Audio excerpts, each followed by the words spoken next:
Shalom shalom, amahoro ya Kristo naganze mu mibereho yanyu. Turi ku cyumweru itariki 28 z'ukwezi kwa 12 umwaka wa 2025. Ni umunsi wa 362. Muri kumwe na Fulgence Mutabaruka.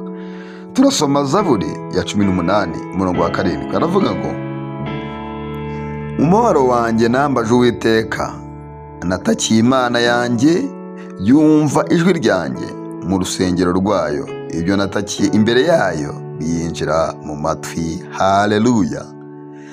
Mutiyugana kuri ijambo rivuga ngo umubabaro wanjye nambaje Uwiteka, aransubiza. Iyi ni Zaburi Dawidi avuga ngo umubabaro wanjye nambaje Uwiteka, natakiye Imana yanjye, yumva ijwi ryanjye. Haleluya. Imana ntabwo igitwumvira ubusa. Imana iyo tuyitakiye irumva, iyo tuyihamagaye irumva. Uyu munsi wa none reka dufatikanye kwibuka imirimo y'Imana. Twibuke igihe twayitakiye, ibuka igihe wariraga, ibuka igihe wayitakambiye amadeni yakubanye menshi, igihe wayitakambiye wabuze urubyaro, igihe wayitakambiye wabuze umugabo, wabuze umugore, abantu bose bakubenze, igihe wayitakambiye uri mu bukode.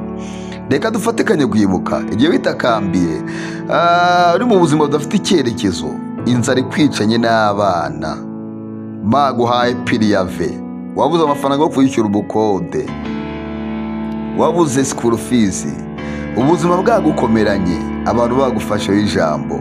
Ariko biravuze ngo umubabaro wanjye nambaje Uwiteka, natakiye Imana yanjye, yumva ijwi ryanjye. Haleluya. Imana ishimwe kumva ijwi ryanjye, Imana ishimwe ko yumva ijwi ryawe, yararyumvise. Uyu munsi wa none wicaye mu mashimwe y'ibyo wasengeye, umunsi wa none wicaye mu munezero w'ibyo wasabye Imana. Imana yumvise gusenga kwawe. Imana ikugirire neza. Reka twe twishimire umunezero, twishimire imirimo y'Imana, kandi ibyo itarakora izabikora, kuko yakoze ibyabanje n'izakora n'ibindi. N'ibyo itarakora izabikora, kandi niba nta n'ibyo iragukorera, hari ibyo yakoreye abandi kandi wabonye, ntabwo ariwe izigiriza nkana, izakuremera amashimwe. Urakoze Mwami Yesu, kuko wakoze byinshi mu buzima bwacu, kandi turagushimiye.